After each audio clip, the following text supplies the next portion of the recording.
within us, somewhere, we all feel that there is a certain amount of good in us, that however mistakes or bad things that we may have done in our life, but beneath all that, there were good intentions always. We always wanted to do right by the other, though that necessarily did not happen. The good that we wanted to do did not necessarily translated to goodness. Our good intentions did not convert to good results for the other, but we still believe that there is a certain amount of well meaning that we have within. Now, what we want to question here is, does thinking or believing that there is something good within you, that you have good intentions, that you want to do right by the other, is enough? Does doing good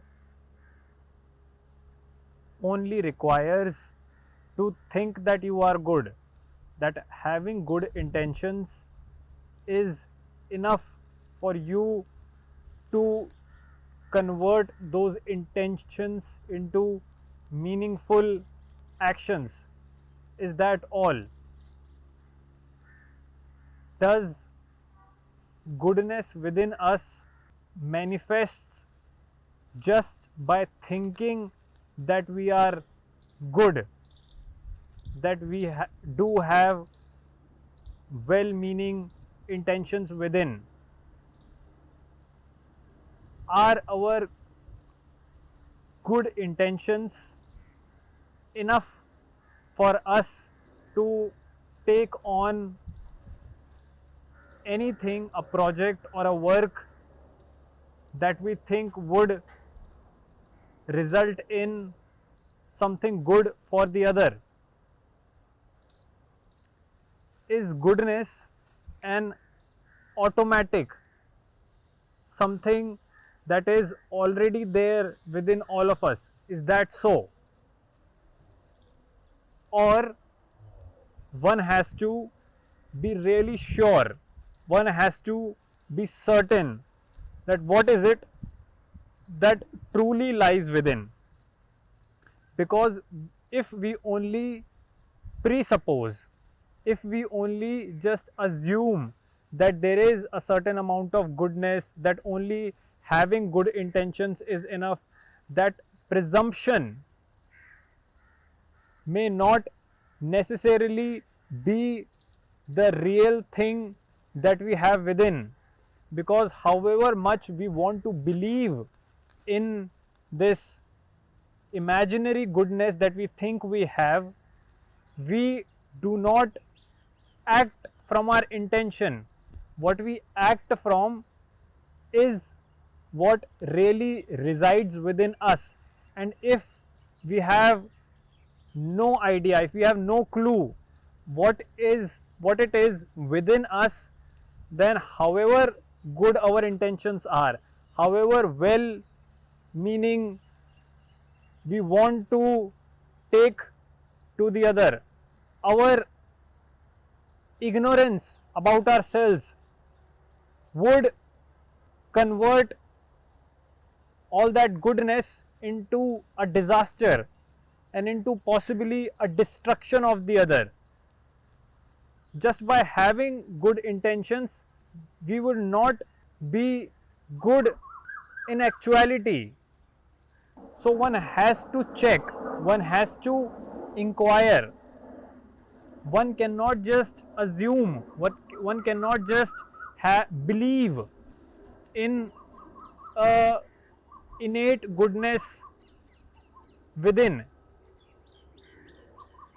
because we think that how jealousy comes to us naturally, how insecurity comes to us naturally, how fear is there within us. We think that goodness is also there within automatically, that we don't have to do anything to be good. We are good, and if we just believe in that goodness, in that statement that we are good, we think automatically all our actions would translate into that goodness. But that is not the case. But that is not something we see happening.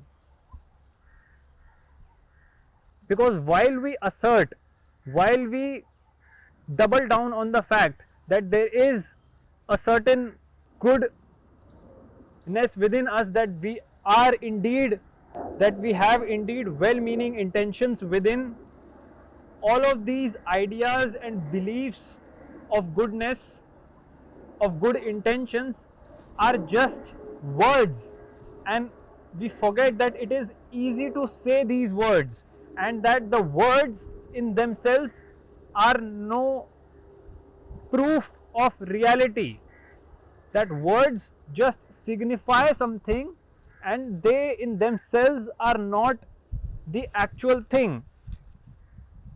If I say that I am good and I have good intentions, I am just mouthing out some words, and these words might be true, might not be true, and then I have to check, I have to inquire, I have to investigate within myself that these assumptions that I have about myself, are they, do they hold any value, do they have any truth to them, or they are just some words, some phrases that I like to utter, which make me feel good and which project me as a good person to the other. Because just assuming that we are good, that we have good intentions, is a completely hollow, superficial exercise that we take partake in. Just saying and believing that we are good has no meaning, has no value in itself, unless we find out, unless we are sure, unless we have dug up inwardly within us that what it is that is truly good within. We cannot claim of any good, well-meaning intentions that we think we may have. All of these beliefs are just a thinking exercise, a thinking cycle that we go through, that we run in our own mind. And this thinking exercise, this mouthing of words, is not the actuality. They don't hold any reality, they don't convey a fact within themselves. They only signify a possibility that yes, it is possible for someone to have real goodness within, but they only are a symbol, something to point to. That symbol, the words within themselves, are not the real thing, are not the real goodness.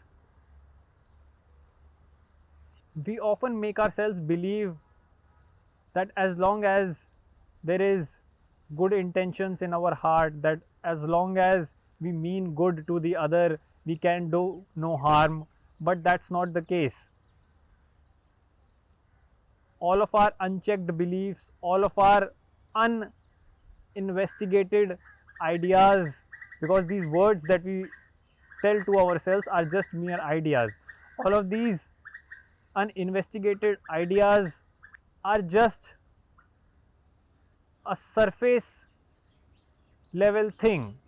We like to say these things to ourselves to make ourselves feel good, to make ourselves higher in our own eyes. The one who is actually good would not care for their image even in their own eyes or their image in the eyes of the other. They would care about the fact, they would care about the reality, what is actually the truth, that is there any goodness within them or there is just unending misery,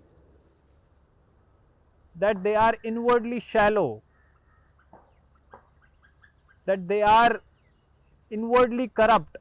And being all of these things, we just tell ourselves a completely opposite story, because we do not want to face the fact of our inward corruption.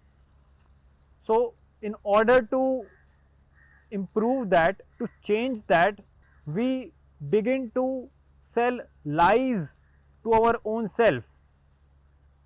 We come up with fabricated fictional statements that we assign to our own character. Inwardly, we would have innumerable flaws. Inwardly, we would be impatient. We would be a miser. We would be anxious, fearful, greedy.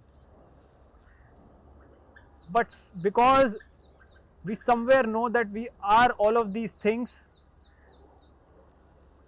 our inability to face them and to look the fact in its totality, we come up with these beliefs to avoid facing our own fact, our own actuality. Instead of working towards and understanding the fear within, the greed within, how impatient we are, instead of looking at all of these things, we come up with a convenient plan to tell ourselves lies, to weave a picture in our own head that defends, that imposes upon our own reality, our own facts, that fabricates the actuality of who we are. And these stories that we tell to ourselves sound really flattering. They please us, they make us, they gratify us. And because they gratify us, they please us, they flatter us, we continue on with these lies, with these presumptuous ideas, with this network of statements that we have told ourselves. We begin to see ourselves not as we actually are, but as something we want to be, but as something we wish to see ourselves. We would not see our own reality, the factuality of who we are, but we will begin to project through statements, through words, something that we wish to be, something that we want other people to think who we are. And all of this exercise, this thinking that I have good intentions, that I mean well at heart, that I always mean good of the other, all of these words provide a comfort to us. We begin to substitute these ideas, these beliefs that we have about us as reality. We begin to substitute the inward work that we have to do to face our own facts, however disgusting they are. This inward work is substituted by the fancy, the picture, the spotless picture that we weave of our own self. We can tell ourselves multiple stories. We can sell ourselves ideas, beliefs that we wish to be, that we want to see ourselves as. But all of these efforts, these ideas, these stories that we are telling ourselves is just a diversion, a distraction from facing the reality of who we are. And it is difficult to see ourselves as we really are, of how corrupt, of how shallow, self-centric we really are. But that doesn't mean that it has to be like that. We have to come in contact with our reality, and only by coming close to it, by inquiring into it, by questioning it, that we can change it. The fact of our shallowness will not go away by fabricating it into something that it is not. The fact of our shallowness will dissolve only when we see it face to face, only when we stay with it completely. We may wish to see ourselves as someone noble, as someone kind, but our present reality is not noble, is not kind. Our present reality is the complete opposite. It is narrow, it is self-centric, it is violent. And if we think that establishing some ideals against the fact of our reality would change the fact, that approach will fail miserably, because you cannot challenge a fact by a fiction.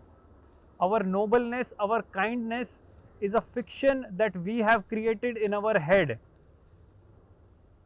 Upon seeing our own self-centric tendencies, our own fearful nature, our own violence, our reaction to that is to fabricate, is to mislead ourselves by weaving fanciful words and pictures around it.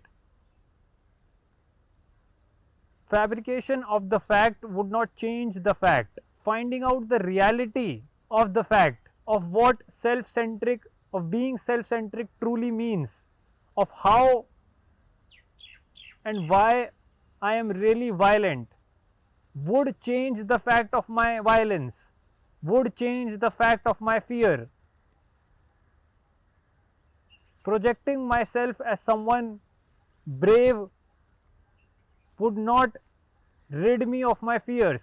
Projecting myself as someone who is wise and intelligent would not rid me of my own idiocy and impatience.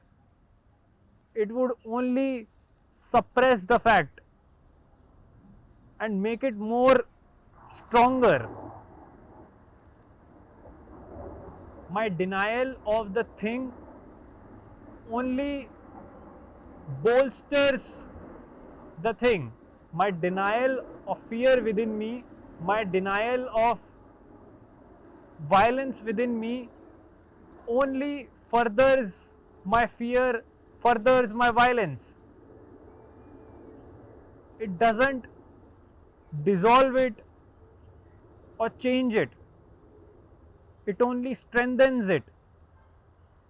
We have weaved so many lies within ourselves that we have absolutely no idea that our internal construction is of one big lie from our head to our toe. And upon seeing the sheer scale of this task, the sheer scale of our lie, our only resort is to take comfort in lies, to take comfort in ideas, in images. The idea of me being good, the image of me having noble intentions. In these words, in these statements, we begin to find comfort because our fact makes us extremely uncomfortable, and instead of inquiring into that fact, going into our own reality, our convenient reaction to that is a fictional story, an illusion that we desperately want to believe in. And because we have this illusion, we make ourselves believe that yes, we truly inwardly are good, that we really have good intentions, completely unaware of the mountain of ignorance that resides within us. To hide this ignorance, we use this noble mask which portray us as good, as a well-meaning person. And taking this mask as a reality, as something substantial, we extend ourselves outwardly to help the other, to support the other.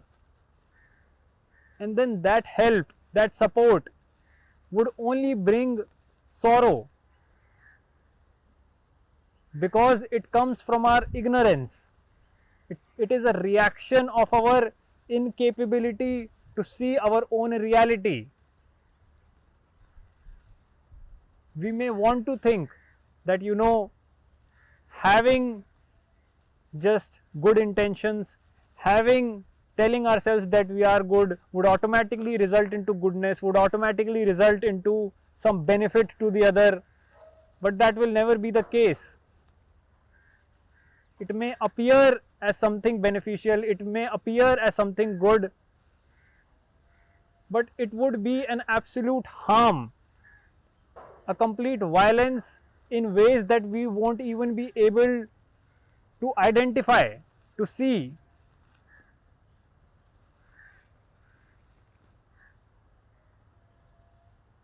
And for one unit of good that we do, we would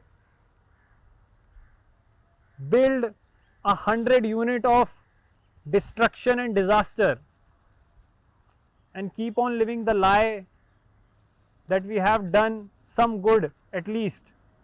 Investigating into our own supposed goodness, our supposed good intentions doesn't weaken them, but in fact brings us close to actual goodness, to actual wellness for us and for the other.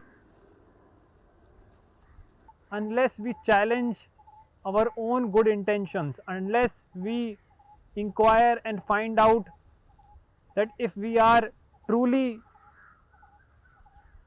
good within, whatever we touch, whatever we come in contact of, would always be susceptible to conflict and sorrow. All my ideas of virtue and morality would be an imitation, a copy of what I have seen. They wouldn't come from within, they would be a imitation of what I see outside. It would come from an image of what is good and not what actually really is good. I would consider virtue to the thing that has been majoritively agreed upon as virtue. All my morality would be dictated from the outside. whereas all virtue and morality is completely an inward thing. It comes from within, it comes from shedding our ignorance, it comes from facing our fears, it comes from knowing how corrupt we are within. All morality and virtue is a product of that. Any virtue, any good intention, any morality that we think is good is actually given to us from something that is outside of us. It is an idea, and an idea in itself is not virtue. An idea in itself is not moral. The intention, the idea of having good intentions does not automatically convert into having good intentions. Our intent would come from knowing ourselves, from knowing who we are. Our intent would be a byproduct of knowing our real ill intentions, understanding our own ignorance, understanding how corrupt I am within, facing my corruptions, facing my own fears, my greed, my impatience within would automatically make me act with good intentions, and that would not be a guesswork, that would not be an imitation, it would be authentic, it would be original, because it comes from my own deep understanding of myself. It is not, it would not be something dictated from outside impressions, of outside ideas, of outside images. Just saying and assuming that I have good intentions doesn't automatically manifest good intentions within me. It is just an idea that I have created about myself, and my idea of myself is not my reality. My reality is unknown to me. Unless I go into it, I would not really know who I am, and without knowing who I am, I cannot possibly have any good intentions. I could not possibly have any well meaning within me.